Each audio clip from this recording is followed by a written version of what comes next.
the bill is already having a detrimental effect simply by virtue of being seriously contemplated for passing by the rest of the process, the National Council of Provinces, and for eventual signing by the President. The very fact that this bill has come as far as it has come has done damage already. Businesses compensate for risks like expropriation, and especially when it is formulated in the vague terms that it is in the current bill. So when you confront people like Patricia de Lille or others, and you ask them to change and make more strict the definitions or what exactly they mean by these potentially wide applications of the terms, then they say, no, don't be afraid. We only mean this for exceptional cases. But if it was for exceptional cases, the bill could have been written in such a way to make that clear. So the fact of it coming as far as this has is already having a detrimental effect.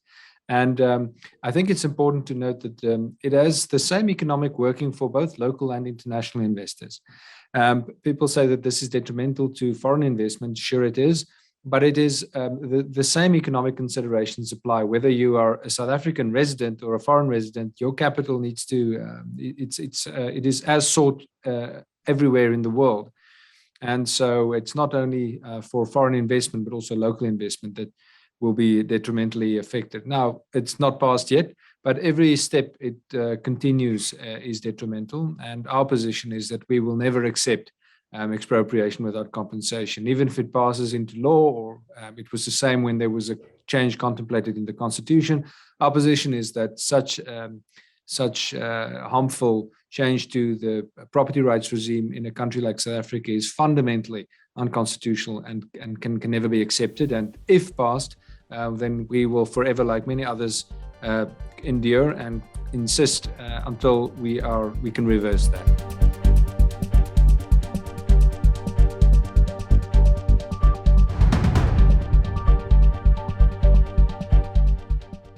Well, I think the can is far down the road, and it's probably going to go further down the road, but that's no reason not to increase the pressure against it. And in fact, I'm sure that our commitment to never accept it is actually shared by many in the country.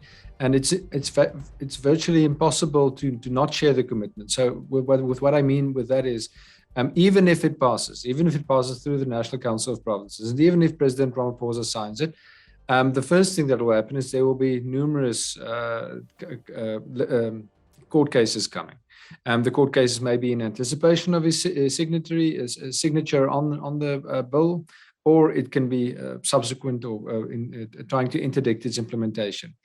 Even if the litigation is not completely successful, it's possible. Even if it's not completely successful, then it's incumbent upon all sectors of civil society and business organizations like us included to reverse its promulgation and or have it substituted with something else, and resist every attempt at its implementation, at its invocation. So there's no scenario in which we accept the passing of the bill and its implementation, because it is harmful. And it's going to be harmful in an economic environment which South Africa and South African businesses and the public here can ill afford. There are global pressures, which we are all very much aware of. But add to that what's going on in South Africa, we're basically at production levels comparable to 1998. Recently, our team had a look at this yesterday. So industrial output in South Africa is currently at about late 1990s levels. It cannot be afforded, and it should be resisted.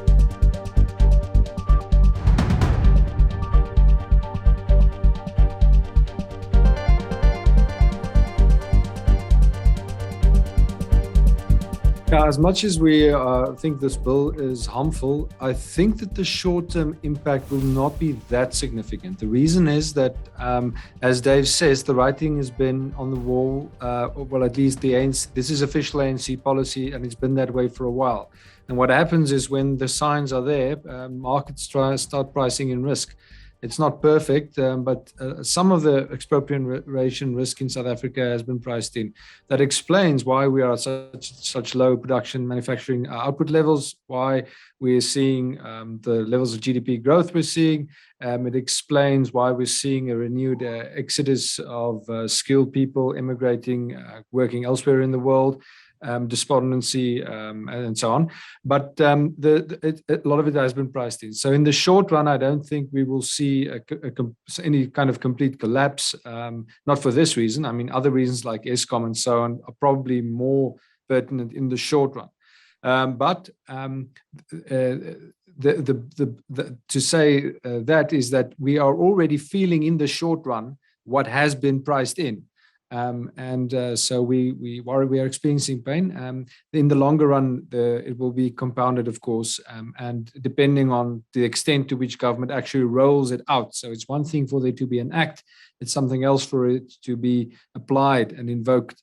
And the extent of the invocation, I think, it was probably under appreciated in sectors of the economy. And as soon as we see the bill being invoked more than expected, that will the bump in some of the indicators will be visible, sure.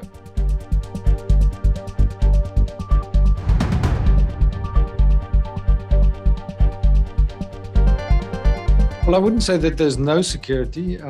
There is, of course, a significant degree of security in property, but the risk premium to all of that increases. And certainly with regard to agricultural land and land held for development purposes, that now becomes a different ballgame with some of these, not only the expropriation bill, but the others coming into play.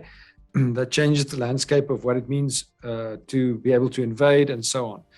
We were successful in litigation last year against the EFF, and normally we litigate against government. I'm happy to say that at that occasion we litigated as an amicus curiae on the side of the, I think for the support of the Minister of Justice.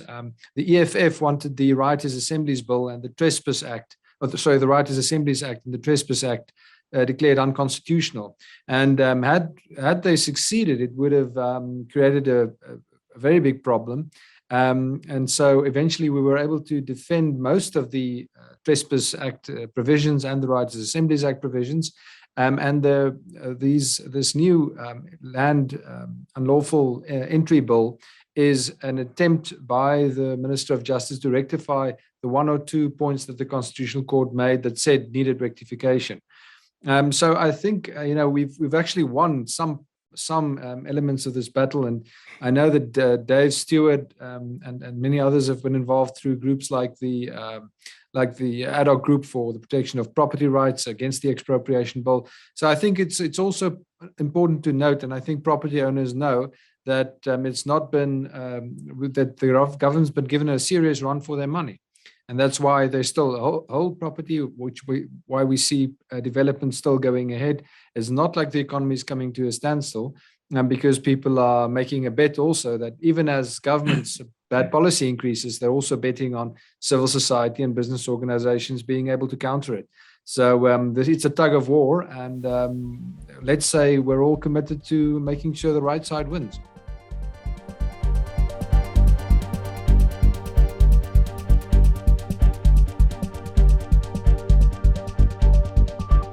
I think that the bill is likely to pass the National Council of Provinces soon, and it's likely, then it lands at the desk of the president. He then has the option of referring that to the Constitutional Court for an opinion, or to sign it himself directly. There's some variations that can happen there. You can sit on it for a while, or he can immediately sign. Whatever happens, I think we can look forward to a wave of litigation. And separate from that litigation from any corners, I am encouraged by what Dave says and inspired to make sure that from a business organization side, we reach out to diplomatic circles and others to make them aware of some of the problems of this. And I think that we could look forward to a great effort against this, even if President Ramaphosa signs this. the fight's not over. The fight for this can never be over. It's important to keep going. So we're all in it for the long haul, and let's take comfort in that.